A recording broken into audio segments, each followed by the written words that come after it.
እንዴት ናችሁ? ሰላም ናችሁ ወይ? ዛሬ ስለ አንድ ወሳኝ ነጥብ ነው የምናወራው። ይህም ስለ ባላንስድ ስኮር ካርድ ነው።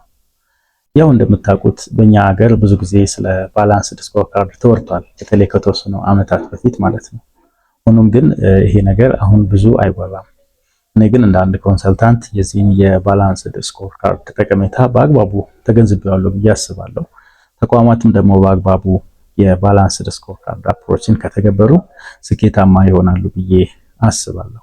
እንግዲህ ባላንስድ ስኮር ካርድ ምንድነው የሚለውን ከማየታችን በፊት የዩቲዩብ ፔጃችንን ሰብስክራይብ እንድታደርጉ እየጋበዝኩኝ፣ ሰብስክራይብ ያደረጋችሁ ሰዎች ደግሞ ይህንን ቪዲዮ ሼር፣ ላይክ በማድረግ ለሌሎች እንድታስተዋውቁልን ከወዲሁ ጋብዛለሁ ማለት ነው። እንግዲህ ባላንስድ ስኮር ካርድ BSC ተብሎ በአጭሩ ይጠራል። ባላንስድ ስኮር ካርድ በአሜሪካን ሀገር በ1990ዎቹ መጀመሪያ አካባቢ በፈረንጆች አቆጣጠር ማለት ነው ሃርቫርድ ዩኒቨርሲቲ በሚያስተምር አንድ ሮበርት ካፕላን በሚባል ሰውና የሱ ፓርትነር በሆነ ሰው ነው የተፈጠረው ወይ ደግሞ የተሰራው። እንግዲህ ባላንስድ ስኮር ካርድ BSC ተብሎ ነው በአጭሩ የሚጠራው። ባላንስድ ስኮር ካርድ ጠቀሜታው ምንድነው ብለን በምንመለከትበት ጊዜ አንድ ተቋም ራሱን እቅዱን በአግባቡ እያንዳንዱ ሰራተኛ ጋር ለማውረድ የሚያስችለውና ይህም ደግሞ ተፈጻሚነቱን ቁጥራዊ በሆነ መልኩ መለካት የሚቻል እንዲሁም ደግሞ ተቋማት እቅዳቸው የትኛው ጋር እንዳለ ፕሮግረሱን በአግባቡ እንዲረዱ ለማወቅ የሚያስችል እንዲሁም ሰራተኞቹን መመዘን የሚያስችለው ቱል ነው። ከዛም በተጨማሪ ባላንስድ ስኮር ካርድ የአንድን ተቋም እቅድ በአግባቡ እንዲፈጸምና መሬት እንዲደርስ ያስችላል ማለት ነው።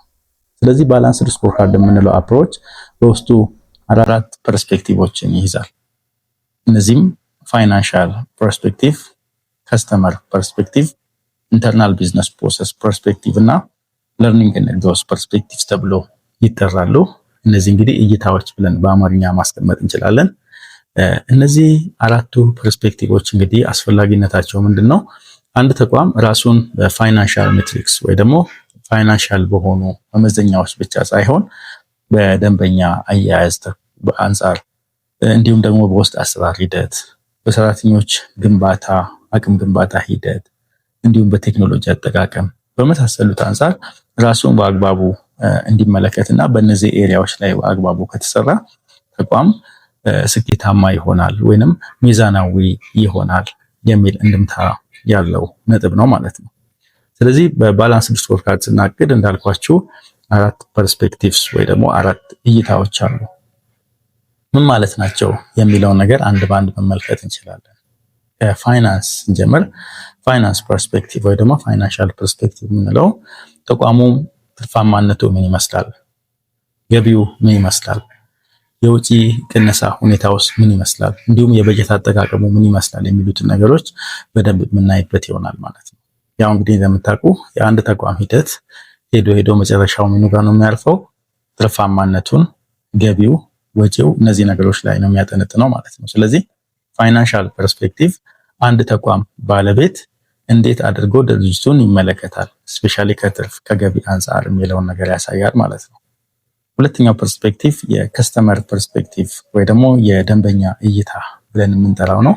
በእርግጥ አንዳንዴ ሰፋ ተደርጎ ስቴክሆልደር ወይ ደግሞ የባለድርሻ አካላት ፐርስፔክቲቭ ተብሎ ይጠራል። ይህን ክፍል በምንመለከትበት ጊዜ አንድ ተቋም ደንበኞች ይኖሩታል። ታዲያ እነዚህ ደንበኞች በዛ ተቋም አሰራር ሂደት እርካታ አላቸው ወይንስ የላቸውም? ተቋሙ በሚሰጠው አገልግሎት ላይ ታማኝነት አላቸው ወይ ደግሞ ያምኑታል ወይንስ አያምኑም?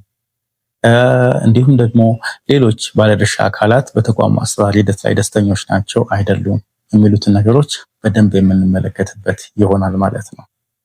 ሶስተኛው የኢንተርናል ቢዝነስ ፕሮሰስ የምንለው እይታ ወይ ደግሞ ፐርስፔክቲቭ ነው። የኛው ፐርስፔክቲቭ ደግሞ የሚያተኩርበት ወይ ደግሞ የሚያውጠነጥንበት ዋነኛው ነጥብ ወይ ደግሞ ስፍራ ምንድነው የሚሆነው? የተቋሙ ስራውን ኤፊሽንት በሆነ ወይ ደግሞ ወጪና ጊዜ ቆጣቢ በሆነ ሁኔታ እንዲሁም ደግሞ ኤፌክቲቭ በሆነ ውጤታማ በሆነ መልኩ እንዴት እያከናወነ ይገኛል የሚለውን ነገር የምናይበት ክፍል ይሆናል ማለት ነው። የመጨረሻው ለርኒንግ ኤንድ ግሮዝ የምንለው እይታ ወይ ደግሞ ፐርስፔክቲቭ ነው። እዚህ ውስጥ የሰራተኞች የአቅም ግንባታ እንዴት ነው እየሄደ ያለው? ያው እንግዲህ እንደምታውቁት ብዙ ጊዜ በአንድ ተቋም ውስጥ ዋነኞቹ ኢንጂኖች ሰራተኞች ናቸው። ሰራተኞች ብቁ ካልሆኑ አንድ ተቋም ስራውን በአግባቡ ላይፈጽም ይችላል።